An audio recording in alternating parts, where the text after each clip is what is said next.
Hi, I'm attorney Bill Bronchick, and in this lesson I'd like to discuss with you the very important topic of making sure you get the right signature on your purchase contract. Now, obviously, when you're dealing with a seller, you want to know who the seller is, who else is on the ownership of the property. I know it seems obvious, but here's some nuances that you might not be aware of.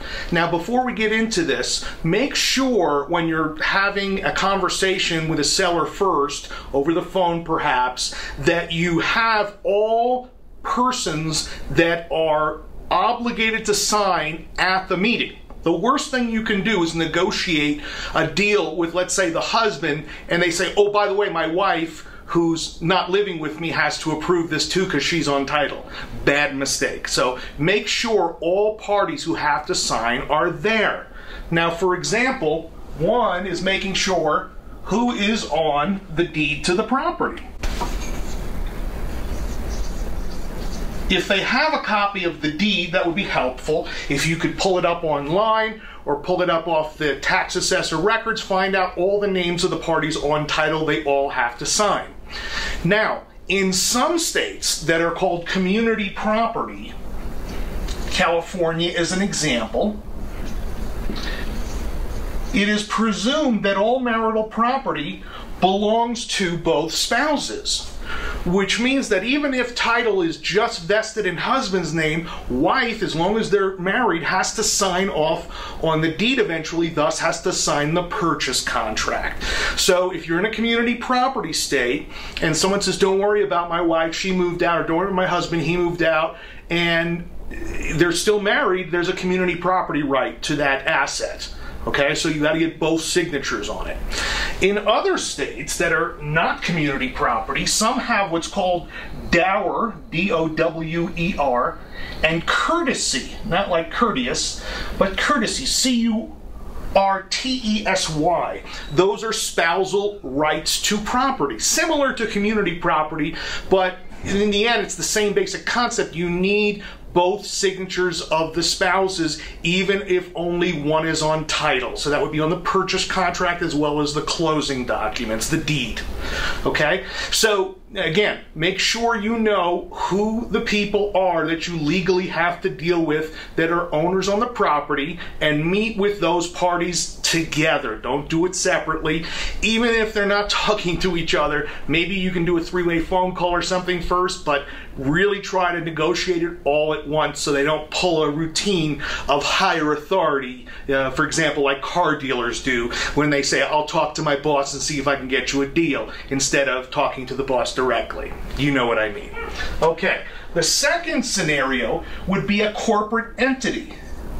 If you're dealing with someone who has, for example, an LLC or a corporation, make sure that you have the proper person who is signing. Now, for example, an LLC can be managed by members or managers. If it's managed by members, then someone signs as member. Any member can sign. If it's managed by managers, then someone has to sign who is a manager.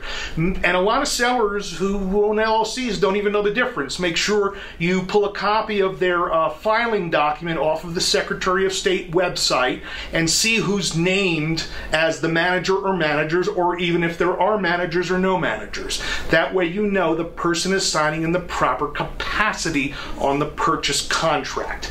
Also, the operating agreement of the company may require approval of all the members to sell a property, so you need a corporate resolution authorizing that.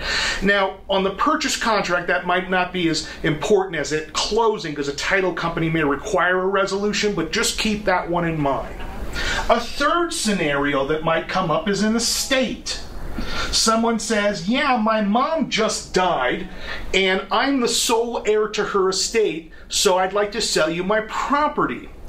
And you ask, well, was there a will? Yes, she left it to me. Have you opened an estate proceeding, a probate proceeding? And then the seller says, what does that mean? Well, obviously they haven't.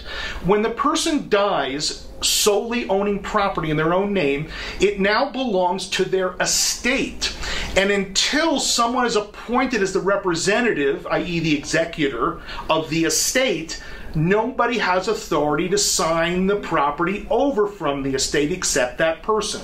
So a probate proceeding must be open, and the way you prove it is ask the seller for what's called letters of testamentary or letters of administration, which is a court-signed document that gives them that legal authority to sign.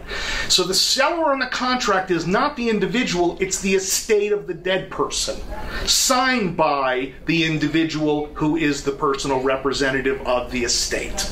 And that's how the contract should read and the closing documents should read. Now, if the person already inherited the property, they've already gone through this, and it's already been deeded to the individual heir, then it's like any other closing. The heir just signs. There are a few exceptions to this. For example, in joint tenancy, that means, let's say you've got husband and wife own the property together in joint tenancy. So husband dies and now wife wants to sell you the property. Do you need an estate, probate, and all that stuff? The answer is no, because joint tenancy means that whoever survives gets the other half upon the death of the other party automatically. All you need is a death certificate recorded in the county, and that's it. Now, how do you know if it's held in joint tenancy? Well, this is where it gets tricky. Look at the existing deed to the property, the last one that vested it in their names as husband and wife.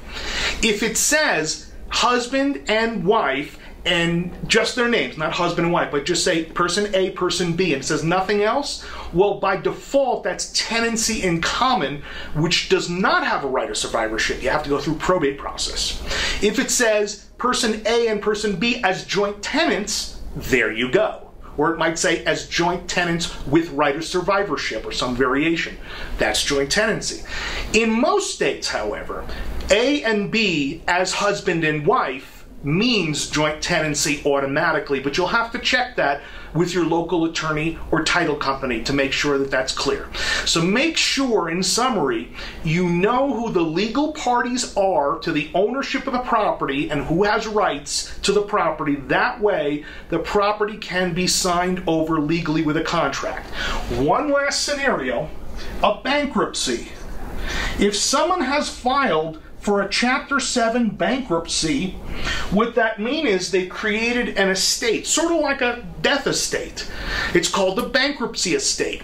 And in that case, only the trustee in bankruptcy has legal authority to sign a deed. In that point, once they file, the individual cannot sign a deed over to you legally. So you have to go to the trustee in bankruptcy and ask them to allow the transaction. Just keep that one in mind. This is Bill Bronchick. I hope you enjoyed this brief lesson on making sure the proper parties are signing your contract.